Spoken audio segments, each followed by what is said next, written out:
மீனாவுக்கு தங்கச்சி சீதா பற்றின கவலை ஒரு பக்கம் இருக்கு. மீனா முத்துக்கிட்ட பேசுகிறாங்க. அப்போ முத்து சொல்கிறாங்க, மீனா கவலைப்படாத, நிச்சயமாக சீதா வாழ்க்கையில் நான் இனிமேல் எந்த கெடுதலும் நடக்க விட மாட்டேன். இது நாள் வரைக்கும் நடந்தது போதும், பொறுத்துக்கிட்டு இருந்தது போதும். இதுக்கு மேலேயும் அந்த அருணால் சீதா வாழ்க்கையில் எந்த பிரச்சனையும் வராது. ஆனால் அருணே இங்கே சீதாவை ஏற்றுக்கிட்டு சந்தோஷமாக வாடுறதுக்கான நாளும் வரும் அப்படின்னு முத்து சீதாவை பற்றி இங்கே மீனா கிட்ட சொல்லிட்டு இருக்காங்க. மீனாவோ ஏதோ ஒரு யோசனையில் தான் இருக்காங்க. அந்த சூழ்நிலையில் தான் மீனா சொல்கிறாங்க, ஏங்க இப்போ சீதாவுக்கு இருக்கிறதுனால சத்யாவுக்கும் ரேகாவுக்கும் இடையில பிரச்சனை எதுவும் வந்துடாதே அப்படின்னு சொல்லும்போது, இல்லை மீனா, அந்த பொண்ணு எல்லாத்தையும் நல்லா புரிஞ்சுக்கிட்ட பொண்ணு, நிச்சயமாக எந்த பிரச்சனையும் வராது. குடும்பமாக இருக்கணும்னு ஆசைப்பட்ட பொண்ணு எப்படி குடும்பத்தில் குழப்பத்தை உண்டு பண்ண முடியும்னு நினச்சி இங்கே மீனா முத்து பேசிட்டு அவங்க ரெண்டு பேருமே அடுத்தடுத்த வேலைகளை கவனிக்க சொல்ல, இதெல்லாம் ஒட்டு கேட்டுக்கிட்டு இருக்க இங்கே விஜயாவுக்கு ஒரு யோசனை வருது. உடனே அந்த ரேகாவுக்கு கால் பண்ணுறாங்க. ரேகாவும் ஹலோ அப்படின்னு சொல்லிட்டு இங்கே விஜயா கிட்ட பேசுகிறாங்க. ஹலோ, நான் விஜயா பேசுகிறேம்மா அப்படின்னு சொல்லும்போது, சொல்லுங்க ஆண்டி, எப்படி இருக்கீங்க, நல்லா இருக்கீங்களா அப்படின்னு சொல்லி கேட்க, நான் நல்லா இருக்கேம்மா, நீ எப்படி இருக்கன்னு சொல்லி கேட்குறாங்க விஜயா. அதுக்கு அங்கே ரேகாவும், எனக்கேனா ஆண்டி, நான் இந்த வீட்டில் சந்தோஷமாக தானே இருக்கேன் அப்படின்னு சொல்ல, அட எனக்கு தெரியாதாம்மா, அந்த வீட்டில் நீ எவ்வளோ கஷ்டப்பட்டுக்கிட்டு இருக்கன்னு. சிந்தாமணி உன்னை ஓஹோ ஆஹோன்னு அப்படி வளர்த்தவ. அதுவும் உங்கள் வீட்டில் ஒன்றுத்துக்கும் குறையே இல்லை. நீ கேட்குறதுலேருந்து கேட்காததுலேருந்து எல்லாத்தையுமே உன் அம்மாவும் அப்பாவும் உனக்காக அப்படி செய்வாங்க. அப்படிப்பட்ட குடும்பத்தை விட்டுட்டு இன்னைக்கு நீ இங்கே கஷ்டப்படணும்னு தலையெழுத்து. என்ன பண்ணுறது, காதல்னு ஒன்று பண்ணிட்டா கஷ்டப்பட வேண்டியதான் போல. சரி சரி, ஆமாம், அந்த வீட்லேயே ஒரு 8க்கு 10 அந்த சைஸில் தான் வீடே இருக்கும். ரூமும் அதை விட சின்னதாக இருக்கும். அப்படி இருக்கும்போது அந்த வீட்டில் நீங்கள் எப்படிமா இருக்கீங்க? அதுதான் நான் கேட்கணுன்னே நினச்சேன். உன்னை பற்றி உங்கள் அம்மா கவலைப்படுறத விட அதிகமாக நான் கவலைப்படுவேன். ஏன்னா நீ என்கிட்ட யோகா கிளாஸ் வேற வந்திருக்கல. உங்கள் அம்மாவை விட உனக்கு நல்ல குணம் நிறைய இருக்குது. அதனால தான் ஒரு அக்கறையில் உனக்கு ஃபோன் பண்ணி விசாரிக்கலான்னு நானும் ஃபோன் பண்ணேன். இப்போ வேற அந்த வீட்டில் சீதா உட்காந்துட்டாலாமே. சீதா வீட்டில் ஏதோ பிரச்சனை இருக்கிறனால இப்போ அவளும் அந்த வீட்டில் இருந்தா அப்புறம் உன்னால எப்படிமா அந்த வீட்டில் சந்தோஷமாக இருக்க முடியும்? அந்த வீட்டில் உட்கார கூட இடம் பத்தாது. அப்படி இருக்கும்போது அந்த வீட்டில் நீ என்னம்மா பண்ண போற? பேசாம நீ வேற வீடாத பார்த்துக்கிட்டு போகலாம். அப்படி இல்லைன்னா அந்த வீட்டை விட்டுட்டு நீ உங்கள் அம்மா அப்பா கிட்ட சொன்னீன்னா ஒரு பெரிய வீடே உனக்கு பிடிச்சு கொடுப்பாங்க.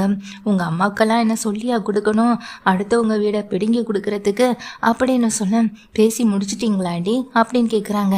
இல்லைம்மா, நான் உன் நல்லதுக்காக தானே சொல்லிட்டு இருக்கேன்னு அங்கே விஜயா சொல்ல, போதும், என்னையை பற்றி கவலைப்படுறதுக்கு சத்தியம் இருக்கான். இந்த வீட்டில் எங்கள் ஆண்டி சந்திரா ஆண்டி இருக்காங்க.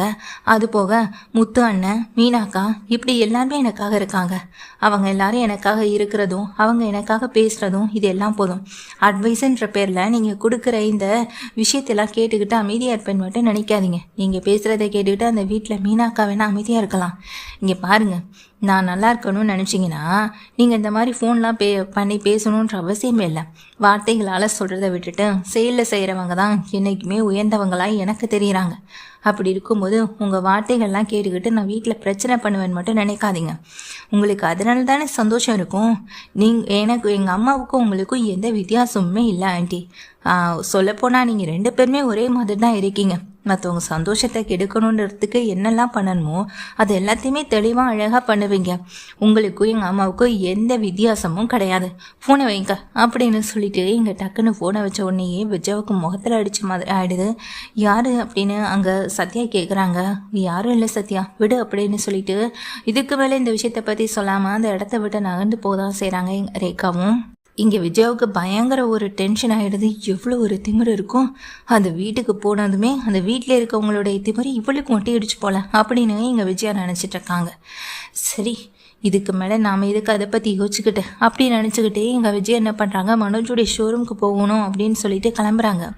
மனோஜுடைய ஷோரூமுக்கு அவங்க விஜய் வரதை பார்த்ததும், சார் உங்கள் அம்மா வராங்க அப்படின்னு அங்கே ஜீவா ஓடி வந்து சொல்ல, எங்கள் அம்மா இங்கே எதுக்கு இப்போ வராங்க அப்படின்னு அதிர்ச்சியோடு இருக்காங்க இங்கே மனோஜும். அவங்க விஜயா நேராக ஷோரூமுக்கு உள்ளே வராங்க. அம்மா, ஏம்மா நீங்கள் இந்த நேரத்தில் இங்கே வந்தீங்க இந்த வெயில அப்படின்னு அங்கே மனோஜ் கேட்குறாங்க. அதுக்கு விஜயாவும் இல்லைடா மனோஜ், எனக்கு மனசு ஒரு மாதிரி கஷ்டமாகவே இருந்துச்சு, அதான் உன்னை பார்த்துட்டு போகலான்னு நானும் வந்தேன்னு சொல்லிட்டு அங்கே வந்து உட்காராங்க. டேய் மனோஜ், வீட்டில் எல்லாரும் சொல்கிறத கேட்குறப்போ எனக்கு கொஞ்சம் பயமாகவே தாண்டா இருக்குது. நீ இல்லைன்னு சொல்கிறேன், ஆனால் வீட்டில் இருக்க யாரும் உனக்கு சப்போர்ட் பண்ணவே மாட்டாங்க. ஏன்னா நீ சொன்ன பையன் அப்படி. அதனால தான் இந்த தடவை நீ உண்மையை சொன்னாலும் வீட்டில் யாரும் நம்ப மாட்டாங்க. சரி அதெல்லாம் விடு மனோஜ், இப்போ நீ அந்த குழந்தையே இல்லைன்னு சொல்லிட்ட, ஒருவேளை உன் குழந்தைன்னு சொல்லி ரிப்போர்ட் வந்துச்சுன்னா ஜெயிலுக்கு போயிடணுமே மனோஜ் அப்படின்னு சொல்லிட்டு கேட்குறாங்க.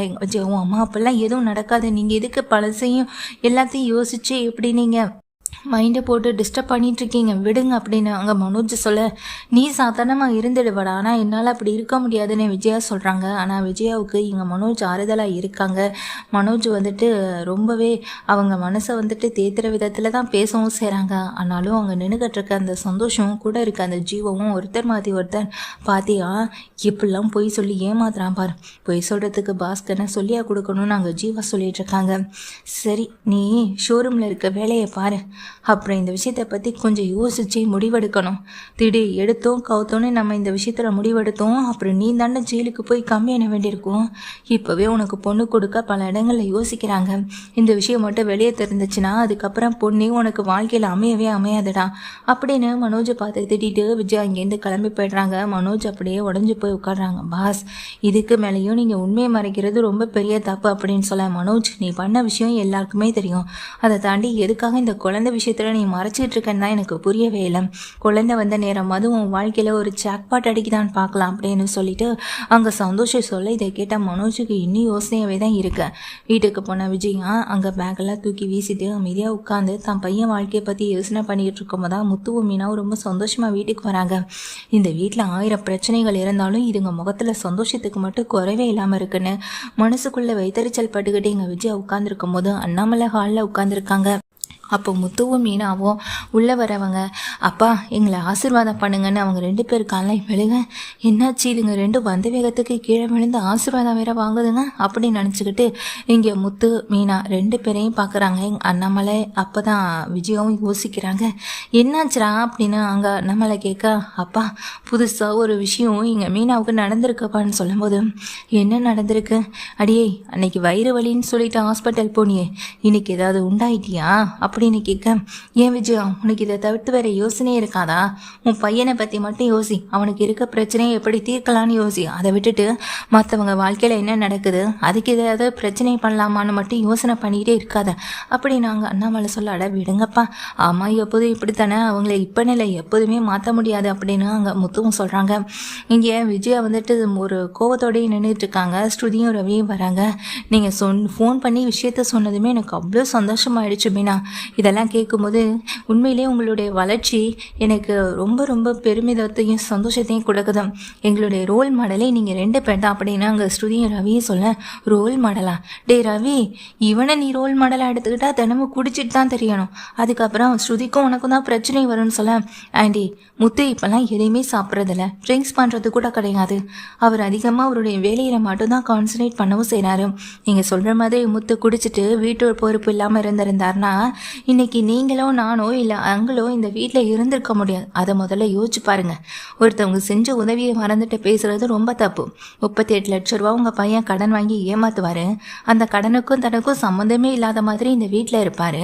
ஆனால் மொத்த கடனை அடைக்க இங்கே முத்துவும் மீனாவும் ஓடணும். கொஞ்சமாவது நியாயம் இருக்கணும் அப்படின்னு ஸ்ருதி சொல்லும்போது விஜயா வாயடைச்சு நிற்க, இதெல்லாம் உனக்கு தேவையா விஜயா? ஒரு விஷயத்தை பற்றி பேசுறதுக்கு முன்னாடி பல தடவை யோசிக்கணும். இப்படி யோசிக்காமல் பேசினா அசிங்கப்பட்டு நிற்க வேண்டியதான்னு சொல்லிட்டு அண்ணாமலை விஜயாவை பார்த்து சொல்கிறாங்க. விஜயாவுக்கு செம்ம டென்ஷன் ஆகுது. ஆனால் அதோடு நின்றுட்டு இருக்காங்க. அந்த சமயத்தில் தான் இங்கே ரவி வந்துட்டு கை கொடுத்து கட்டி பிடிக்க, என்னாச்சுரா அப்படின்னு சொல்லி கேட்க, அப்பா எங்கள் மீனாவுக்கு அரசாங்கம் சார்பாக ஒரு பெரிய டெண்டர் கிடச்சிருக்கப்பா அப்படின்னு சொல்ல, என்னடா சொல்கிறேன்னு கேட்குறாங்க. ஆமாம், அவள் இப்போ ஒரு தலைவியாக இருக்கால, அதுவும் இத்தனை விஷயத்தில் அந்த சிந்தாமணி இருந்து செய்யாத ஒரு விஷயத்துக்கு இப்போது இங்கே மீனாவுக்கு ஒரு நல்ல விஷயம் கிடைச்சிருக்கு அப்படின்னு சொல்கிறாங்க. என்னடா சொல்கிறேன்னு கேட்குறாங்க. ஆமாப்பா, சிந்தாமணி எத்தனையோ வருஷமாக இங்கே பூ டெண்டர் அந்த மாதிரியான விஷயங்கள்லாம் எடுத்து நடத்திருக்கு. அதெல்லாம் சின்ன சின்ன டெண்டர் தான்ப்பா. ஆனால் மீனாவுக்கு கிடச்சிருக்குது எவ்வளோ பெரிய டெண்டர் தெரியுமா? 1,00,00,000 ரூபா 1,00,00,000 ரூபா டெண்டர்ப்பா அப்படின்னு சொல்கிறாங்க. என்னடா முத்து சொல்கிறேன், நீ சொல்கிறது எனக்கே ஆச்சரியமாக இருக்கு. இதில் இந்த அளவுக்கு கூட சம்பாதிக்க முடியுமான்னு அண்ணாமலை கேட்குறாங்க. அதெல்லாம் முடியும்ப்பா, முடியாத விஷயம் என்னப்பா இருக்குன்னு அங்கே முத்துவும் சொல்கிறாங்க. அரசாங்கமே இது எடுத்து நடத்துகிற ஒரு அலங்கார டெண்டர் தான்ப்பா இது 1,00,00,000 ரூபா வரும்ப்பா. இந்த டெண்டரை பற்றி இன்னைக்கு தான் மீனாவுக்கு தெரிஞ்சிருக்கு. இதை டெண்டரை எடுக்கிறதுக்கு பல பெரிய நிறுவனங்கள் எல்லாமே போட்டி போட்டுக்கிட்டு இருக்கு. மீனாவுமே இதை பற்றி பேசலான்ட்டாப்பா இருக்கா அப்படின்னு சொல்லும்போதும் நீ சொல்கிறத கேட்கும்போது ரொம்ப சந்தோஷமாக இருக்கு. மீனா, இவ்வளோ தூரம் உங்களுக்கு இந்த விஷயம் இங்கே தெரிஞ்சிருக்குன்னா நிச்சயமாக சொல்கிறேன், இந்த டெண்டர் உங்களுக்கு கண்டிப்பாக கிடைக்கும் அப்படின்னு சொல்கிறாங்க எங்கள் ஸ்ருதியும். ஆமாம், நீ நிச்சயமாக நீங்கள் இதை வாங்கி ஜெயிப்பீங்க, அதில் எங்களுக்கு நிறைய நம்பிக்கை இருக்குன்னு சொல்லும்போது 1,00,00,000 ரூபாயான வாயை பிளந்து நிற்கிற விஜயாவை பார்த்து அங்கே நிற்கிற அத்தனை பேரும் பார்த்துக்கிட்டு இருக்க நிதானத்துக்கு வர விஜயா அங்கே அப்போ தான் வந்துட்டு மீனாவை பார்த்து கேட்குறாங்க, அது எப்படி 1,00,00,000 ரூபாய் டெண்டரை உனக்கு கொடுப்பாங்க? உன்னை விட பெரிய நிறுவனம் எல்லாமே போட்டி போட்டுட்ருக்குன்னு சொல்கிறேன். ஏன் அப்படி அவங்களுக்கு அந்த டெண்டர் கிடைக்காதா? உன்னை விட இன்னும் பெட்டராக செய்யக்கூடியவங்க எத்தனை பேர் இருப்பாங்களேன்னு சொல்ல. ஏன் விஜயா, ஒன்று கிடைச்சிருக்குன்னா சந்தோஷப்படு, அதையே உனக்கு பிடிக்காத மாதிரி இப்படி நேராகவே மூஞ்சல் அடித்த மாதிரி பேசுகிறேன்னு சொல்லும்போது, இதுவே மனோஜுக்கு ஏதாவது கிடச்சிருந்ததுன்னா அம்மாவுடைய ஆட்டம் இதை வீட்டில் தாங்காது. ஆனால் மீனாவுக்கு கிடச்சிருக்கேன்னு ஒரு வைத்தறிச்சல் தான்ப்பா அப்படின்னு மீனாவும் முத்துவும் சொல்லிட்டு உள்ளே போயிடுறாங்க.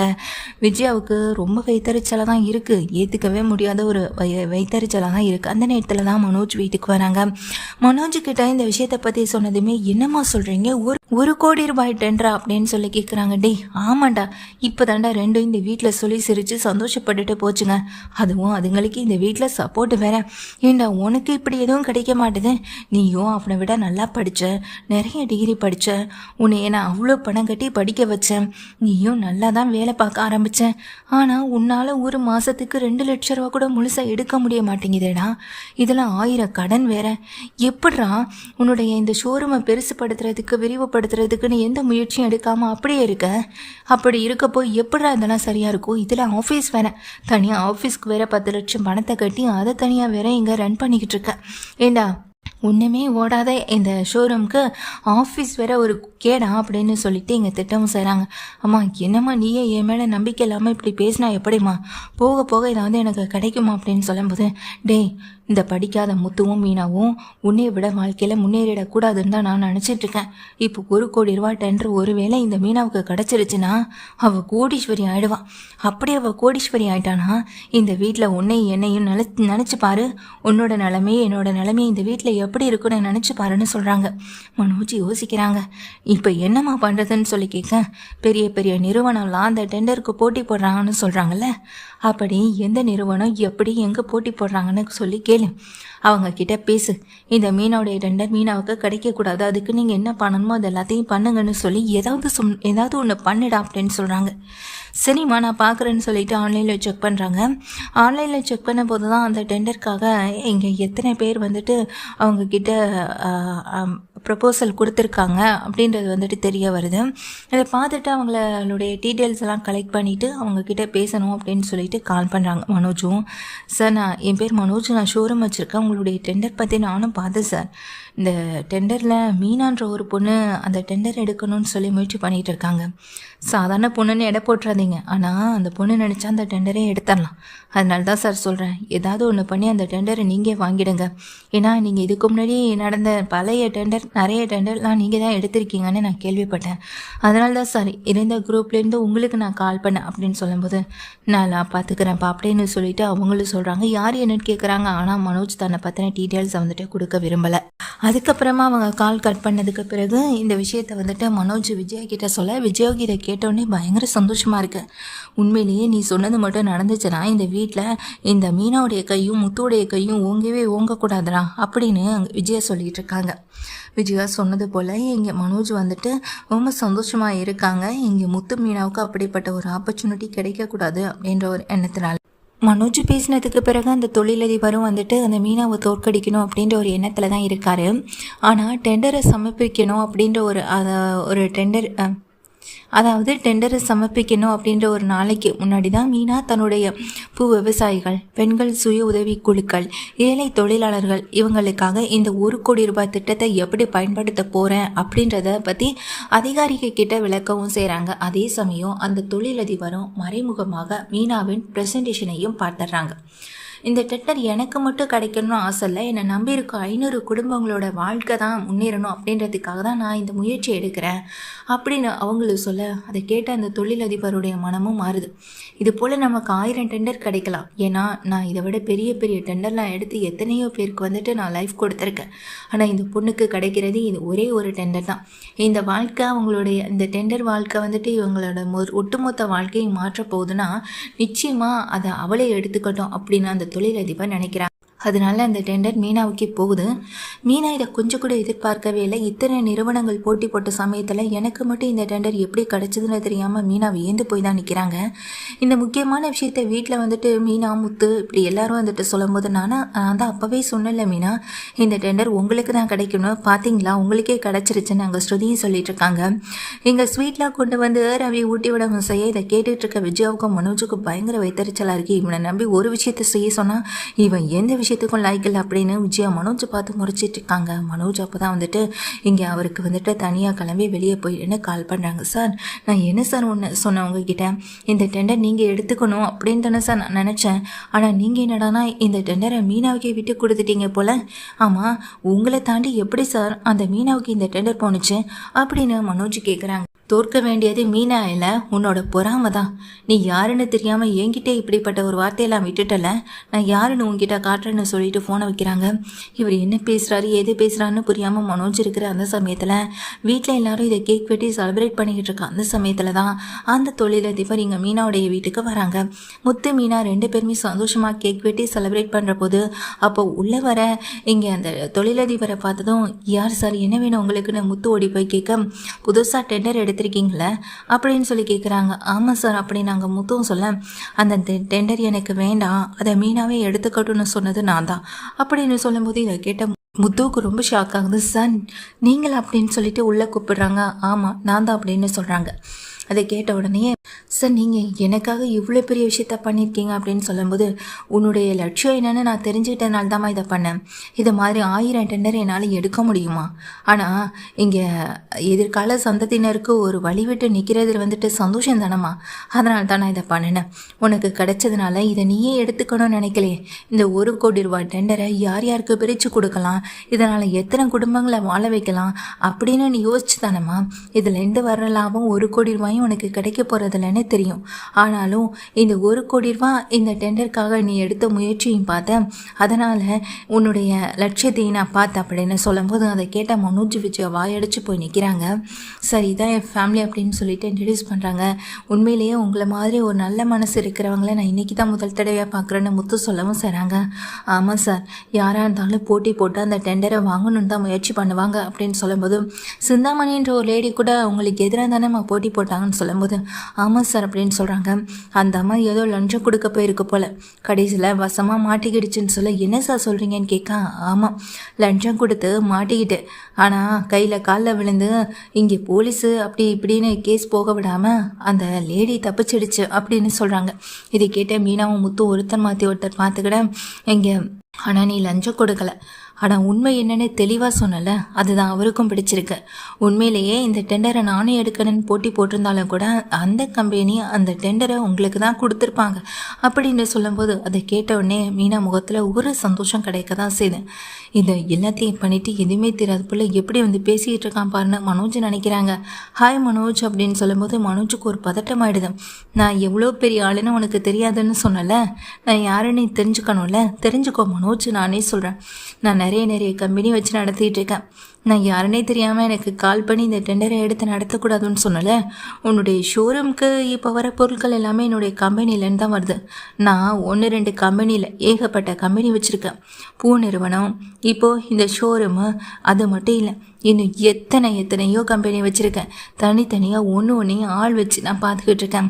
அப்படி இருக்கும்போது எனக்கு வர கால் யார்கிட்டே இந்த வருதுன்னு கூடவா தெரியாது? என்னுடைய பொருள் எல்லாத்தையும் உன்னுடைய ஷோரூமுக்கு தான் நான் அனுப்பிக்கிட்டு இருக்கேன். அப்போ கூட நான் யாருன்னு தெரியாமல் எனக்கு கால் பண்ணியிருக்க பார்த்தியா அப்படின்னு சொல்லும்போது, என்ன சார் சொல்கிறீங்கன்னு கேட்குறாங்க. மீனாவுடைய டெண்டர் மீனாவுக்கு கிடைக்கக்கூடாது, அந்த டெண்டரை நீங்கள் தான் எடுத்துக்கணும்னு சொல்லி ஒரு ஆள்கிட்டேன்ட்டு ஃபோன் வந்தது. மற்றவங்களுடைய உழைப்பை திருடணும்னு நினைக்கிறவன் என்றைக்குமே வாழ்க்கையில் சரியான ஒரு முன்னேற்றத்தை நோக்கி போகக்கூடியவனாக இருக்க மாட்டான்னு தெரிஞ்சுதான் அவன் யாருன்னு நானும் இங்கே தேட சொன்னேன். அப்போ தான் தெரிஞ்சுது இந்த ஆள் மனோஜ்னு. இந்த மாதிரியான ஒரு ஆளை பார்த்ததில் சொந்த குடும்பத்துக்குள்ளே இருந்துக்கிட்டு தன்னையை விட யாரும் முன்னேறிடக்கூடாதுன்னு நினைக்கக்கூடிய இவனை எல்லாம் இந்த வீட்டில் வச்சுக்காதீங்க முத்து அப்படின்னு சொல்லும்போது முத்து பார்த்து முறைக்கிறாங்க. சார் நான் பார்த்துக்கிறேன் சார் அப்படின்னு முத்து சொல்லும்போது, சரிப்பா முத்து, சரி மீனா, இதை நல்லா சக்ஸஸ்ஃபுல்லாக பண்ணி முடிங்கன்னு 2 பேருக்குமே கை கொடுத்து கங்க்ராச்சுலேஷன் பண்ணிவிட்டு அதுக்கப்புறமா அவர் அங்கேருந்து கிளம்பி போனதுக்கு பிறகு முத்து மனோஜ் கணத்தில் ஓங்கி ஒரு அறைய பல்லான்னு விட, இன்னும் 4 போடு முத்து அப்படின்னு அங்கே நின்றுகிட்டு இருக்க ரவியை சொல்கிறாங்க. விஜய் அதை பார்த்து ஆணு வாயை பழந்து நிற்க, நிச்சயமாக இந்த விஷயத்தில் உங்களுக்கும் சம்மந்தம் இருக்குமா? ஆனால் சம்மந்தமே இல்லாத மாதிரி நீங்கள் வீட்டில் காட்டிப்பீங்க. அவன் செய்கிற ஒவ்வொரு தப்புக்கு பின்னாடி நீங்கள் தானே இருக்கீங்க. அப்படி இருக்கும்போது இதுக்கு பின்னாடியே நீங்கள் தான் இருப்பீங்க. வாழ்க்கையில் ஒருத்தவங்க முன்னேறதை தடுக்கணும்னு நினைக்கிறது எவ்வளோ பெரிய பாவம் தெரியுமா? அந்த பாவத்தை தான் நீயும் பண்ணிக்கிட்டு இருக்க விஜயான்னு அங்கே அண்ணாமலையும் சொல்கிறாங்க. விஜயாவுக்கு வார்த்தையே இல்லாமல் வாயடிச்சு போய் நிற்க, விடுங்கங்க அப்படின்னு அங்கே மீனா சொல்லும்போது, எப்படி மீனா எப்படி விட முடியும்னு சொல்லிட்டு இங்கே முத்து சொல்லும் போதே அங்கே ஸ்ருதி சொல்கிறாங்க, ஆண்டி கொஞ்சமாவது மனசாட்சின்னு வேணும். மீனா மட்டும் அன்னைக்கு நினச்சிருந்தாங்கன்னா இந்த இது வந்துட்டு உங்களுக்கு கிடச்சிருக்காது. ஒரு 40 லட்ச ரூபா மதிப்புள்ள ஒரு ஆர்டர் வாங்கி கொடுத்தாங்கல்ல எங்கள் மீனா, அப்போது அந்த ஆர்டர் வந்துட்டு மனோஜுக்கு கிடச்சிருக்காதே. அதை வாங்கி கொடுத்ததே மீனா தானே. கலா மேடம் கிட்டே பேசி அந்த ஆர்டரை வாங்கினதே இங்கே மீனா தான். ஆனால் ரோஹிணி தான் இதை வாங்கணும்னு சொல்லி உங்கள் எல்லார்கிட்டையும் சொன்னாங்க. இதை கூட நான் இப்போ சொல்லியிருக்க மாட்டேன், சொல்லணுன்ற அவசியமும் இல்லை. ஆனால் மீனோடைய ஆர்டரை கெடுக்கணும்னு நினச்சிங்களே, அந்த ஒரு கெட்ட எண்ணத்துக்கு கண்டிப்பாக நீங்கள் எல்லாத்துக்கும் கஷ்டப்பட தான் போகிறீங்கன்னு அங்கே ஸ்ருதியும் சொல்கிறாங்க. கரெக்டாக சொன்ன ஸ்ருதி, அண்ணியோடைய நல்ல எண்ணத்தை இவங்க புரிஞ்சுக்க பிறந்தும் இல்லை. அண்ணியை இங்கே திட்டிகிட்டே இருக்க தான் போகிறாங்க. இதுக்கு மேலே இவங்களெல்லாம் நம்மளால் என்றைக்குமே சரிப்படுத்தவே முடியாதுன்னு அங்கே முத்துவும் மீனாவும் சொல்லிவிட்டு அங்கேருந்து நகர்ந்து போக விஜயாவை பார்த்து முறைக்கிற அண்ணாமலை, இங்கே மனோஜுக்கு விழுந்த அடி உனக்கும் விழுந்திருக்கும். பசங்க முன்னாடி அடிக்கக்கூடாதுன்னு பொறுமையாக போகிறேன். இன்னொரு தடவை இந்த வீட்டில் உங்கள் 2 பேராலையும் வேறு ஏதாவது பிரச்சனை வந்துச்சு அப்புறம் நான் மனுஷனாகவே இருக்க மாட்டேன். இங்கே பாருடா மனோஜ், ரோஹிணி வயிற்றில் வளர குழந்தைக்கு நீ தான் அப்பான்னு ஒத்துக்கும். அதை ஒத்துக்க மறுத்தேன். அதுக்கப்புறம் நானே உன் மேலே கம்ப்ளைண்ட் கொடுத்து அந்த குழந்தைக்கு யார் அப்பான்னு நானே கண்டுபிடிக்க சொல்ல. கண்டுபிடிச்சாங்கன்னா நீ தான் ஜெயிலுக்கு போக வேண்டியிருக்கும். பெத்த பிள்ளை ஜெயிலுக்கு போயிட்டானேன்னு அன்னைக்கு வருத்தப்பட்ட அப்பாவை நீ பார்த்துருப்ப. பெத்த பிள்ளை ஜெயிலுக்கு அனுப்புகிற அப்பாவை இனிமே பாப்பா அப்படின்னு அண்ணாமலை சொல்லிட்டு போகிறாங்க. மனோஜும் விஜயாவும் அப்படியே பதறி போய் தான் நிற்கிறாங்க.